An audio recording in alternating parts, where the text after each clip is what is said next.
So you'll have part recordings in parts today. This is first recording, second one you will get. Yeah, coming back. So what I was saying, yeah, some developers do not get very familiar with the PySpark syntaxes. They are still in confused state. So what they can do, they can first, just read the file and create a data frame. And on top of the data frame, you can create a temporary view.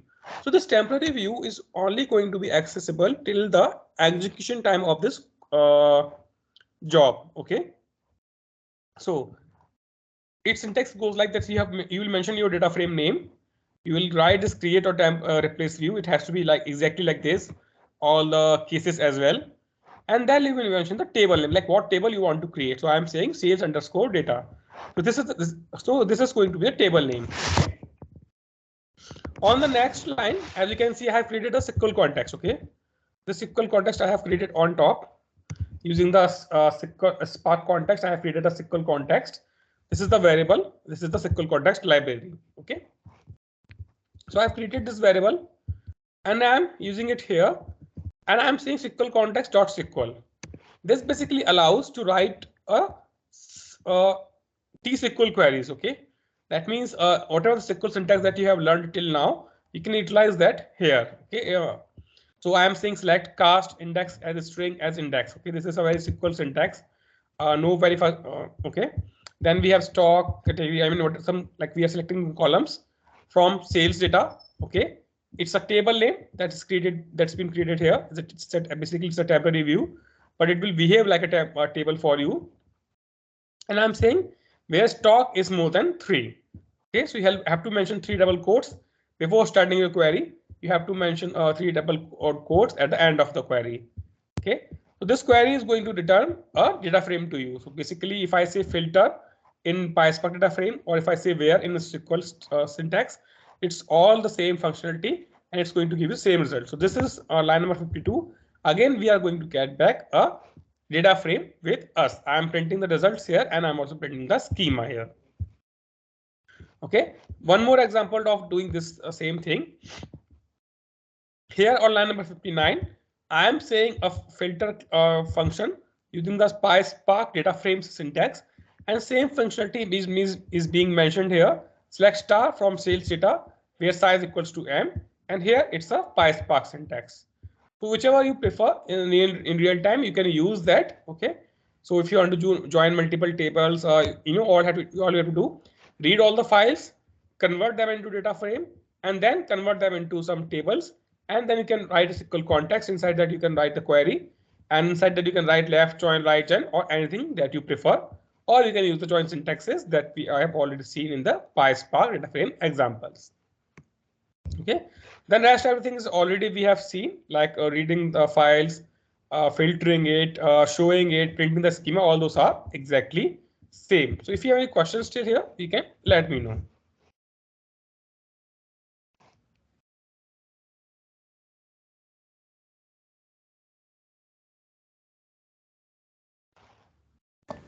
Jalaj, the glue context we created, right? So that is reading only the files from S3, or it is for like a DynamoDB for those to solve this glue context? Because we are using a SQL context here to read a view. Yes. See, glue context can allow you to connect with Athena, CSV files. It can allow you to connect some RDS databases, DynamoDB. It all can be connected with the help of glue context. And also, I mean, without the glue context also, we can connect to these things.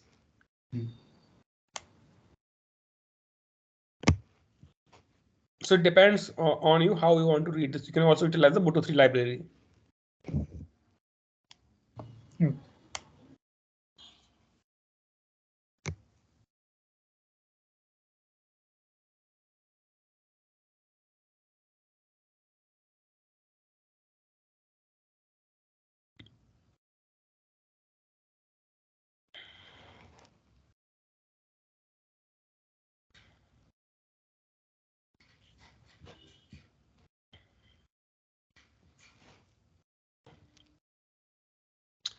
Okay, so I'll just run this.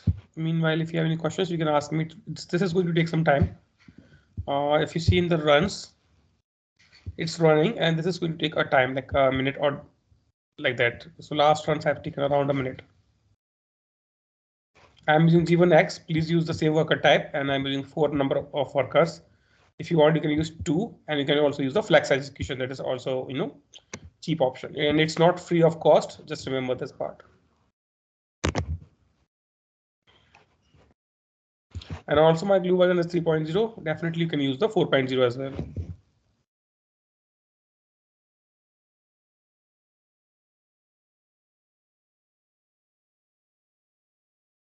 And if you want to check the run status in the live mode, you can go on the output logs here. Here you will be able to see all the output logs.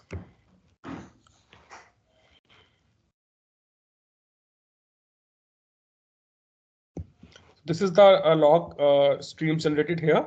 You have to go on the log stream which does not have the this extra characters. The smallest one you have to choose in all these. I mean, some unrequired information is there. Okay, so you just click on this one. Then here you have the option to like if you see view in the columns with details, you will get details like this. If you say view in plain text, then you will get a proper plain text. So I prefer this one in columns with details. So these 2 lines will be abstracted. Then this is the dynamic frame result, as it says dynamic frame results. Dynamic frame basically stores the value in key value pairs, kind of a JSON format. This is my first row. This is my second row, like that. I'm printing only 5 rows, and this is the schema of that particular dynamic frame. Sorry, it is a data frame schema, not dynamic frame schema. Then I have a result from data frame. This is how data frame gets printed, like we were getting it on the notebooks. This is after the query that we have fired, selecting some columns and casting them. Okay, where stock is more than 3. This is that query.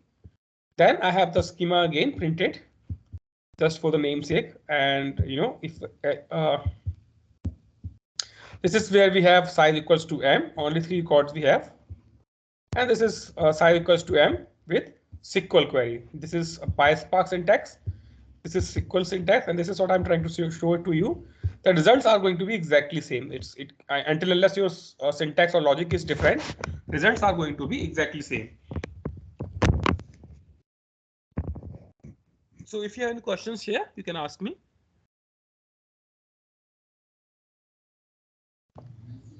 Can I show how you enter this log function? Yeah, you have to come here. You have to go in the runs from script, go on to runs and click on output logs. If you get any syntax error, chances are those syntax error will be mentioned in the error logs.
Okay, if you have no questions, then this is all from my end from PySpark and AWS Glue. Next topic is Snowflake. We will start with that. So if you have any questions, you can let me know now, or you can just practice and come back to me.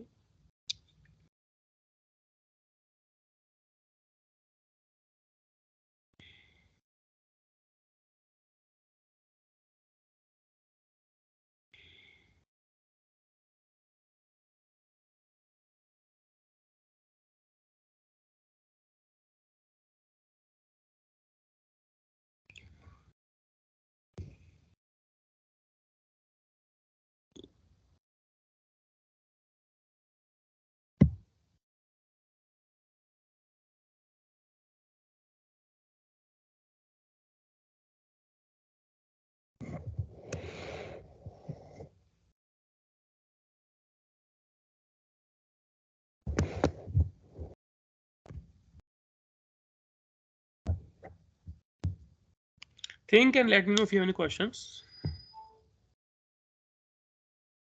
Oh.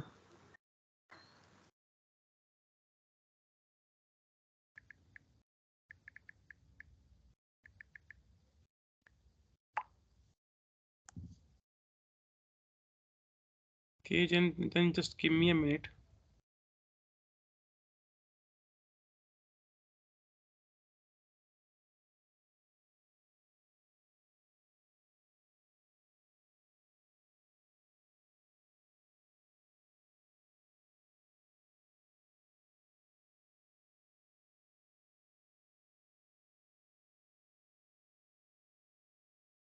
Okay. See. So far we have learned that how we store the raw data in raw format on S3 buckets. Okay. We have learned that how we can automate or process or trigger the things with Lambda functions, how we control security with IAM, and how we transform the data or leverage the functionalities of Spark in a serverless environment using the AWS Glue. Now, next thing is, after doing all this raw storage processing, we store the final data in some warehouses. Okay. Why we do so? Because on raw formats like S3, you cannot create any relations between the data. Okay, it's hard to create any relations between the data. It's hard to get insights from the data. To do so, we have to store data in some warehouses that can accept SQL queries, where we can run some analysis on the data, where we can use that tool to connect with some other BI tools to create some KPIs, visualize the data, or generate some insights from the data. And that tool is data warehouse. Okay. Now we have a variety of data warehouses available in the market like Snowflake, Redshift, Azure Synapse, Google's BigQuery. All these are data warehouses. All these are working on same concept of columnar storage, compressed storage, real-time availability, high availability, security. Only differences are there in the mode of pricing, that how they charge you, in the features, what features they provide to you, and look and feel, and your comfort. Okay, so comfort in the sense, let's say there is some customer or client who is looking all AWS solutions. That particular guy does not want his data to be on S3, Snowflake, Google BigQuery, like that. He all wants to use Redshift environment. Sorry, he all wants to use AWS environment only. That's why he choose Redshift without comparing it with the Snowflake. Like, he doesn't even care whether Snowflake is good or bad, but he just wants Redshift. We do have such customers as well. We also have some clients who prefer Snowflake over Redshift or other warehouses, and also Synapse. I mean, Synapse, like these three, like these, or you can say these four: Snowflake, BigQuery, Redshift, and Synapse are the four favorite ones right now in the market. Okay, and all they all have concept is all same, but this just have some different features. We are going to cover Snowflake and Redshift. So first of all, what is data warehouse? Okay, see, earlier we all know we have some SQL databases. Okay, like MySQL, PostgreSQL, or DB2s, all these things. These all databases works on a concept of OLTP. Okay, that is online transactional processing. Okay, what this basically means, see, in early 2000s or 90s, when these databases were in kind of scope or heavily, we were in need of doing transactions heavily. Okay, what basically transactions means, let's take an example of, again, a banking example. Let's say I have an ATM card and I withdraw the some amount from my nearest ATM.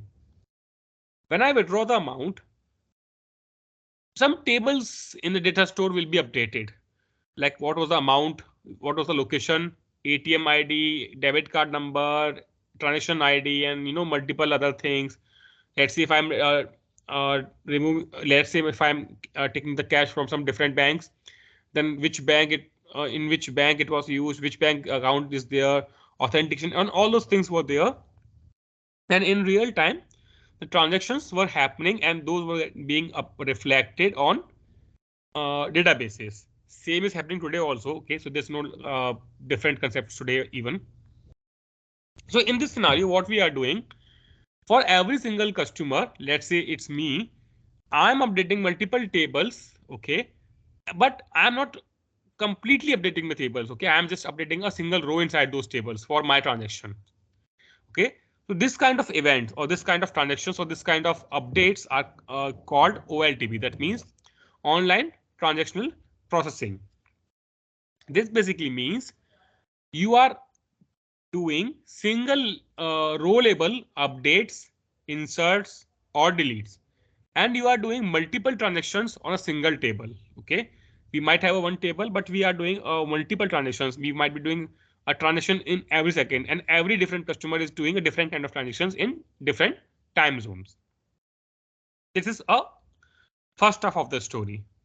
Now after 2010 or 11, you can say this data analytics came into the picture. Okay, before this, whatever the data analytics we were doing, okay, we were doing it on the databases only. Okay, data warehouses were there. They were not in the real,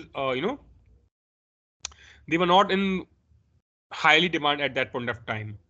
We were doing some kind of analytics, reports were getting generated, but this machine learning, this actually data analytics, BI, this was not very fancy things at that particular time.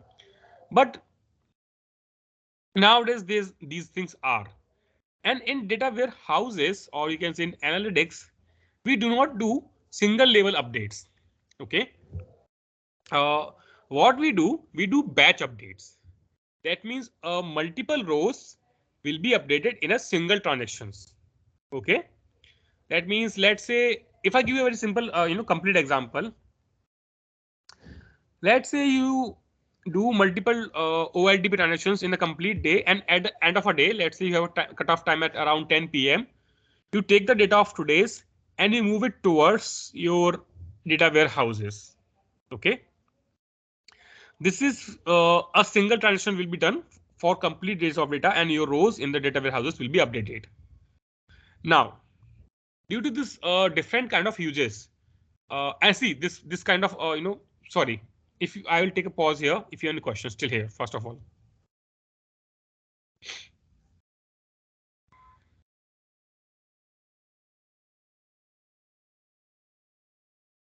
No from it.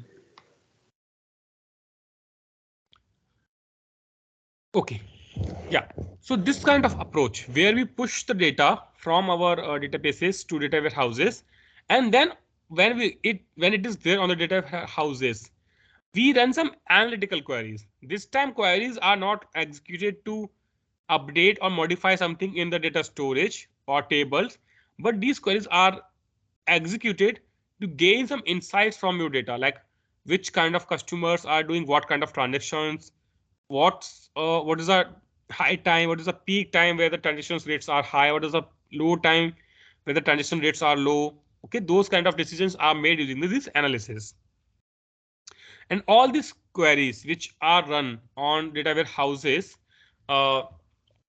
which are supposed to be do some analysis, this is actually called online analytical processing. Okay, where you are not updating, where you are not making any transactions towards your data storage, you are not modifying its values, you are simply referring to those values and using it. Okay, so what is it now comes to a very basic thing. What is the difference between databases and data warehouses use cases wise? So when you want to have transactional things, that means you want to do row level updates, deletes, writes, you want to modify the values, and you want to keep your transactions kind of real time.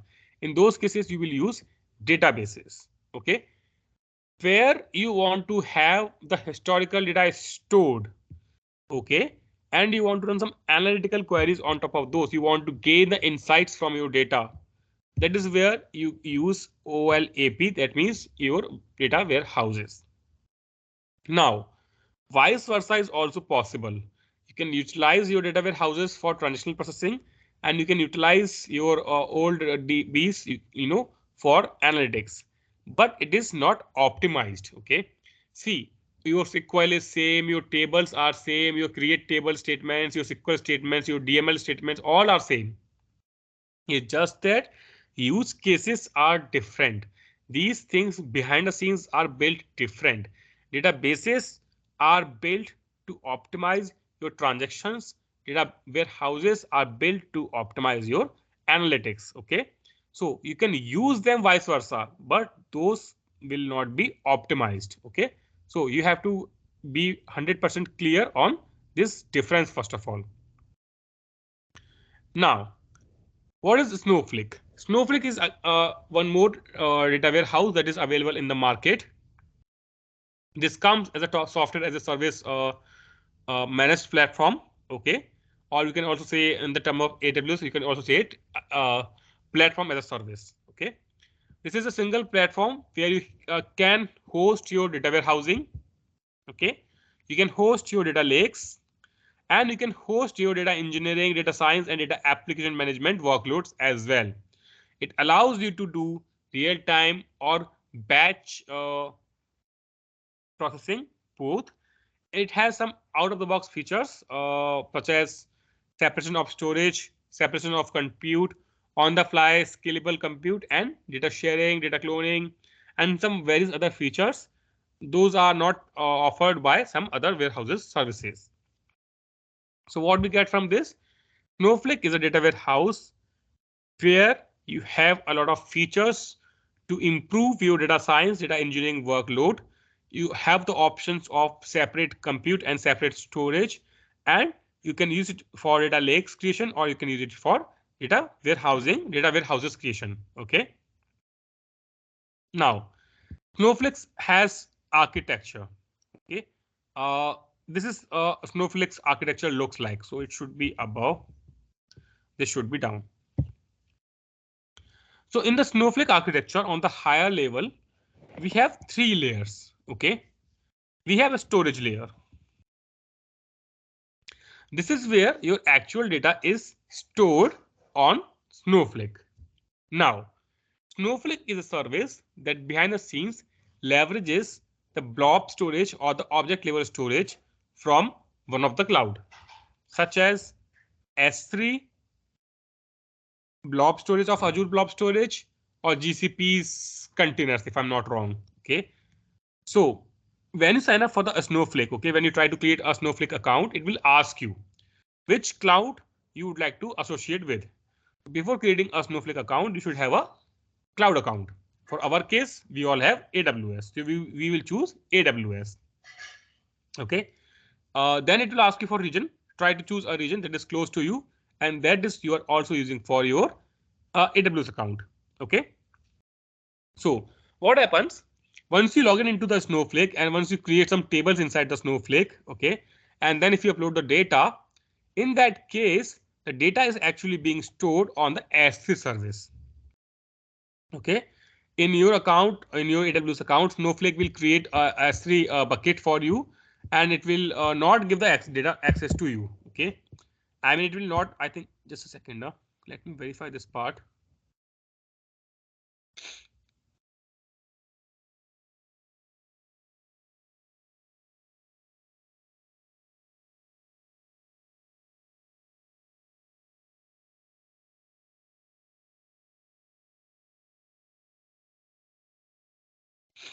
Okay, yeah.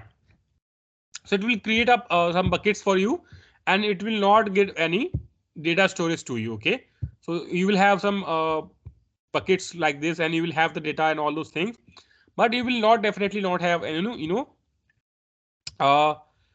visible to you like that. Okay, so that is going to be a Snowflake's internal table. Snowflake will maintain its table security and data management also. So see, understand this part again. You will go on Snowflake console, you will create a table, you will upload the data, but the data is going to be stored on S3 service behind the scenes. OK, you will not have any access to that particular buckets. You will not be able to see the data from S3 service of your AWS account. And those are the Snowflake's internal tables. OK, we will come on to the tables differences when we turn that label. But first of all, we have to understand the storage layer. This is the cloud layer. OK, it is either Snowflake, Azure, or GCP. It's again the object level storage, like in the case of AWS, it's S3. So this is where your actual data gets stored. Snowflake does not have any storage. OK, for storage purpose, it utilizes the cloud only. Then it has compute layer. OK, so as it is a data warehouse, it is not something like S3, which just have the storage. It is also having some compute capacity. It is having some memory and compute capacity. That means you can actually go ahead and run your SQL queries. OK, so this is where you have the concept of virtual warehouse also. So what is virtual warehouse in the Snowflake? A virtual warehouse in a Snowflake is a compute capacity that you can rent out as per your requirement. OK, so see, once you have created the tables, once you have uploaded the data, now let's say you want to run the queries. To run the queries, to execute the queries, you need some compute capacity. That capacity you can create as per your convenience. OK, so you will go on the Snowflake console and you will go ahead and create a virtual warehouse for you. Why it's called virtual warehouse? Actually, because you can create multiple virtual warehouses in the single Snowflake account. So, OK, I'll give you use case and demos in next class. But for now, you understand that we have a compute capacity available with us. OK, we can create multiple virtual warehouse in a single account. Why multiple? Let's say I have a Snowflake account. In dev, I have a small data. In UAT, I have more data. In production, I have the highest amount of data. And also in the production, I want the queries to be run executed very much faster.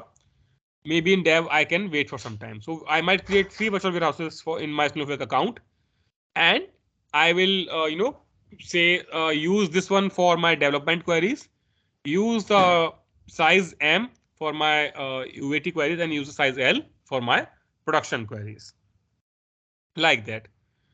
Then we have cloud services layer. This is the, you can say, final layer that you see normally on the Snowflake console. This provides you authentication, it provides you optimizers, it provides you metadata management, security. All the applications level work is done by the cloud services layer. So now again, I will take a pause here. If you have any confusion between database and data warehouse, Snowflake introduction and architecture, you can let me know.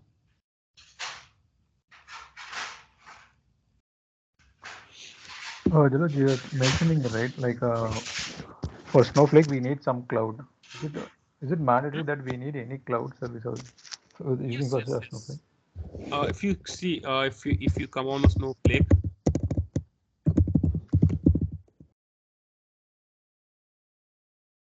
it just gives you 30 days of free trial. You can utilize that.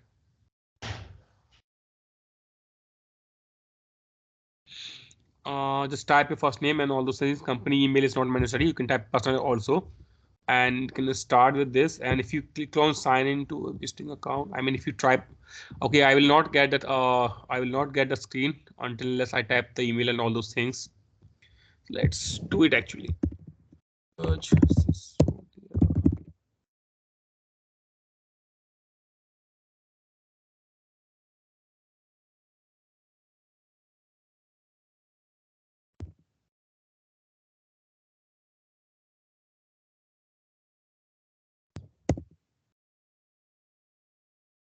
Yeah, this is where you get options, OK, to choose a cloud. Okay.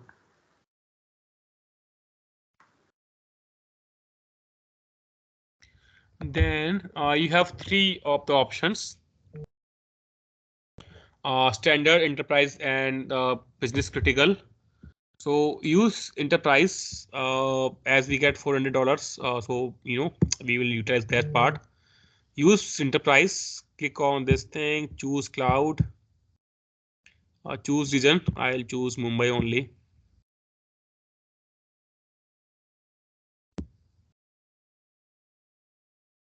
Where is Mumbai? Should be here.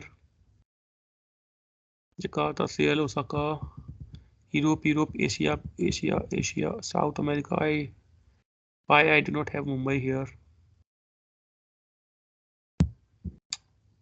Who cares? Actually, we can go with Singapore as well.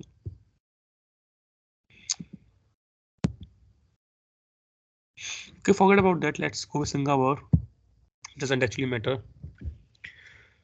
While signing personal learning and development or training and certification, you can choose these things. Continue. Where will you use? No build application, no machine learning, no analytics, data warehouse. Okay. Python. Submit. I have to open a Gmail. If I type one, I'll get access. Refresh it.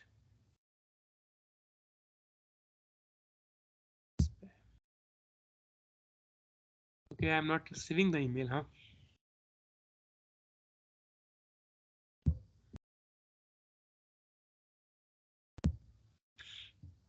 I mean, yeah, just once you receive the email, you can go and, just start with the free trial.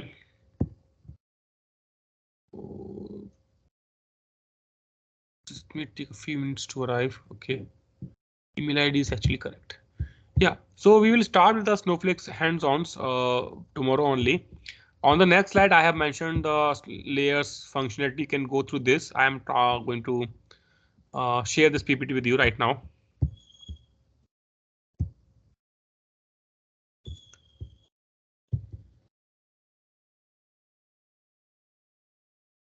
Snowflake.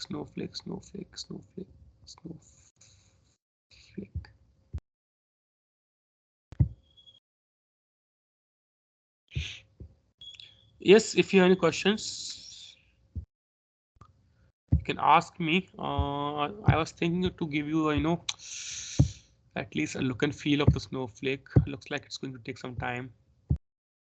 So Jared, can I share that code also? PySpark code which you. Correct.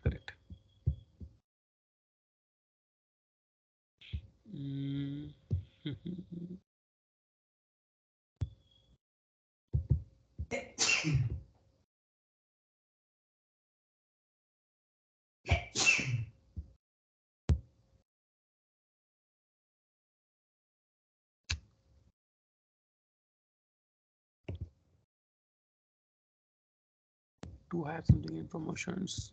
No.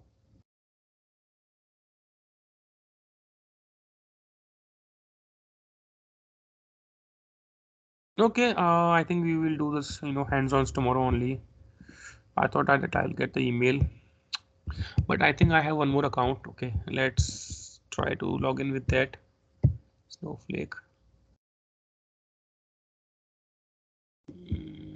Start for free.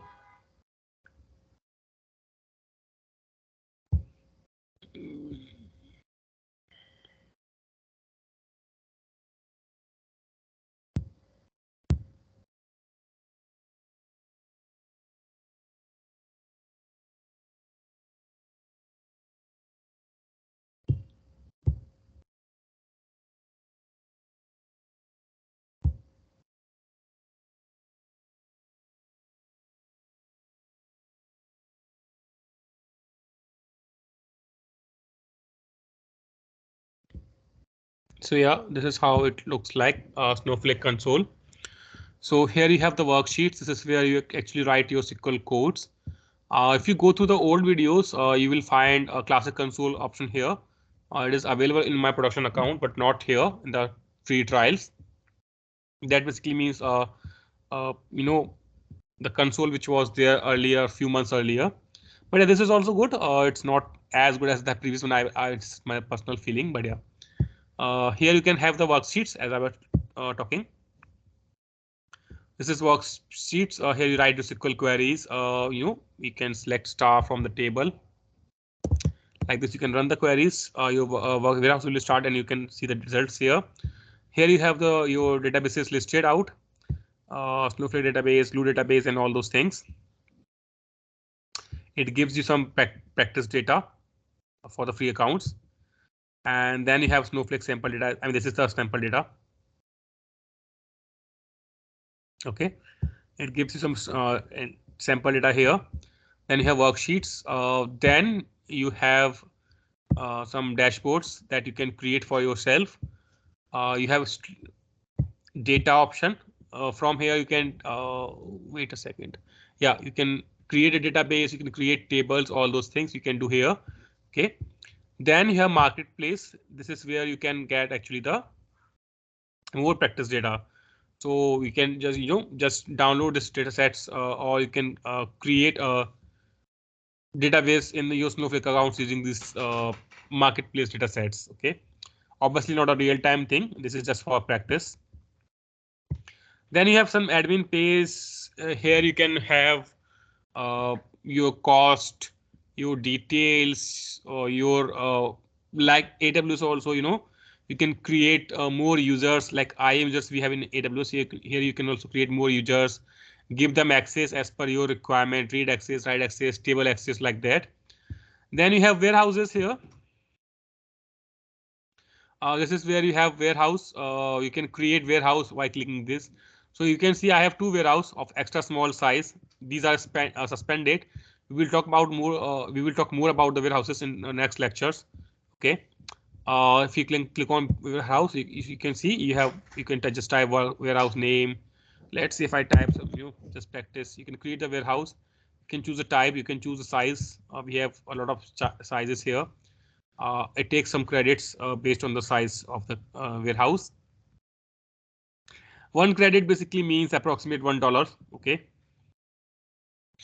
and it only going to charge for the time it keeps running. Okay, so if you stop your warehouse, if you pause your warehouse, like right now, if you see these are suspended ones, so it's not charging me. You can create users and roles. I have two users for me. Mine is admin, and then I have Snowflake user that is kind of expired only. Then I have security, some network policies I can add here, billings and terms, context, and all those things. Majorly, you will work on what is the stream? This is something new I'm seeing. Okay, this is something new right now. Not in it's still in preview mode. I have no idea about what this new thing is coming up. And then if you go in apps, you can browse the apps.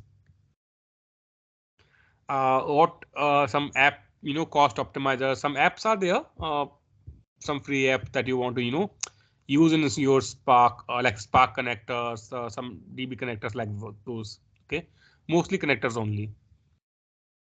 Yeah, so I was saying that mostly you will work on the worksheets only, because this is a page. If you come here, you get access to both your databases and you get access to both your code as well. So this is all you need, your data and your code in the Snowflake most of the times.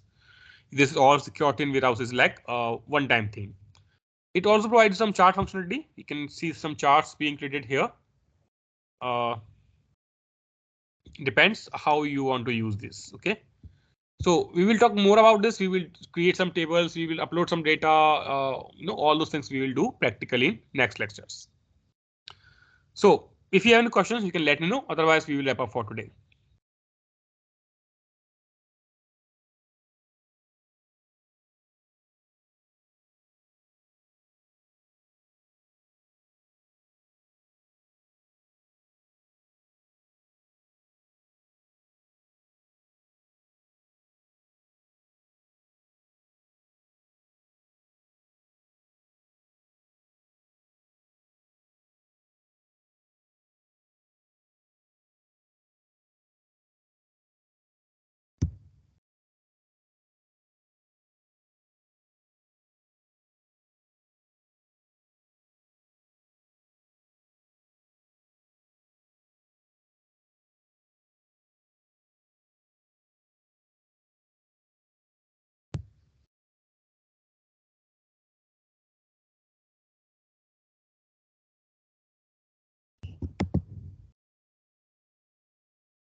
Do we have any questions? No from my side. Yeah, Jalaj. So you mentioned this data lake, right? So can you please give a brief idea about that? See. Okay.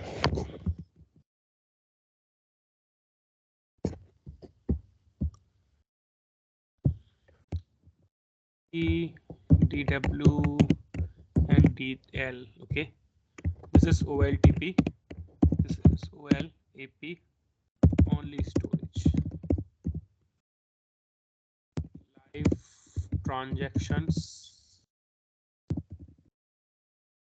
Okay. Then let's enlarge this. Analytics. And this is again only storage or raw storage, you can say. So this is how it actually goes. So when you want to do live transactions, OLTP, SQL queries, it's databases. When you want to run the SQL queries for analytical part, not modifying the tables or running queries on the huge data sets, it's data warehouses or running for analytical purpose. Data lakes are just, you create some schema. You might have a schema actually here. Lakes are just storage of the raw data where you just store the all data, and the example is S3. So S3 is an example of data lake service where you can create the data lakes. There you can create folders, you can create multiple buckets to store your data, historical data, live data, current data, all the data from all the departments you can store there. Okay, that is your data lake. You can create a schema on top of your S3 with the help of CRUD Catalog. So that will actually, create more insights about the scheme, about your data. You can query the data with the help of Athena. That is a different thing, but data lake only consists of S3. Okay. Same thing on Azure is actually a blob storage. This is and they actually call it ADLS, Azure Data Lake Service. So when you just store the data, when you just data lake basically, as the name suggests, the lake of the data. Here you are not using the data for querying purpose, analytical purpose, transaction purpose.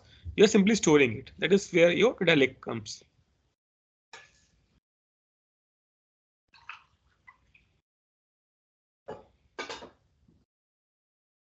Okay. And there's something called data mart as well, right? Data mart. Okay, that is nothing but that is a functional concept. It's not technically. Data mart is like let's say when I was working with Accenture, I was working with the data mart team only. So data mart is something like you create all the data solutions for all the company at one place. Okay, that means you create a data warehouse, maybe on Snowflake or maybe on Redshift, whatever you choose, and you have the data for all the departments. See, when you have the data only for your particular department, let's say I'm working in HR and my responsibilities for HR department, and I have the data for HR only. Okay, that means I have a Redshift cluster only for the HR data. That is data mesh. Okay, that you store your data on particular data warehouse and you store only for the particular field. And when you have the data, whole data for of your all your of like sorry for when you have the complete data of all the company's departments in a single storage service that you might refer as a data mart. I'm not 100% sure about this difference right now, but this is how it used to be. I'll come back on this, okay? But this is how it is actually. If there's any difference, then I'll let you know. Okay. Data mesh and data mart, these are two terminologies right now, being referred.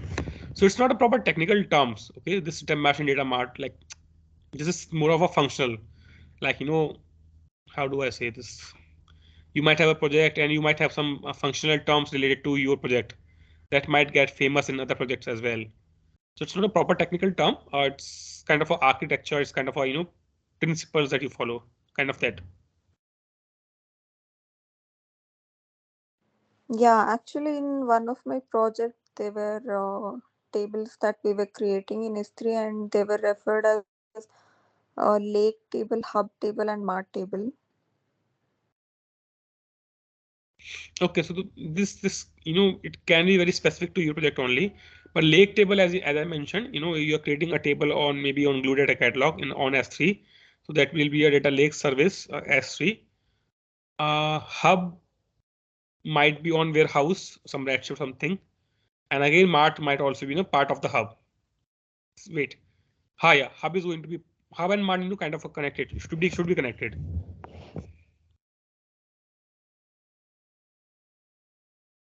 So for now, I'll be frank, I'll not commit on this. If there's any change, I will let you know, but more or less it's like this only. When you have the data warehouse created specifically for some accounts, some practices, that is referred as data mesh architecture. That means you give only the required data to concerned BI teams. That is a kind of a concept of data mesh. And when you give the complete data to BI teams, okay, go ahead and do whatever you want. That is kind of a idea behind the data marts. So data mart basically means that see, technicalities is not a challenge right now in the market. Okay, even in my current project, nobody knows from where this data is coming and where this data is going and who is using it. And if we change this, if we modify this, how it's going to impact the thing overall project. Okay, so you have a lot of users, a lot of teams, a lot of consumers, a lot of product owners, and it's a bit confusing. So what we are trying to do right now, we are trying to create a data mart kind of concept where if this data is there on this particular Snowflake account, this is the most trustable data.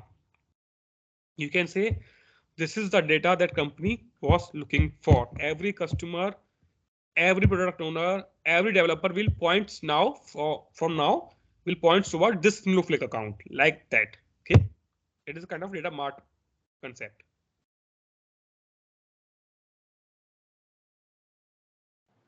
Okay, and you mentioned Snowflake and Redshift both are data warehouses, right?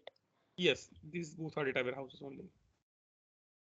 Is there any difference between both of those, or the functionality is same? See, functionality is same. You can compare it like in normal practice. You can compare it like two cars. One is manufactured by Hyundai. One is manufactured by Tata. So concept of clutch, gear, brake, accelerators are same, but features might be different. Colors, look and feel, price, performance, that might be different.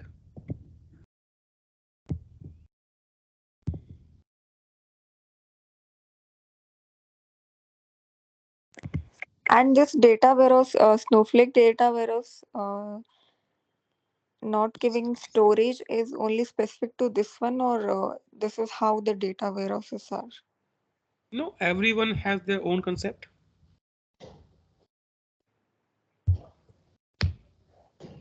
Redshift does have its own storage. Yeah.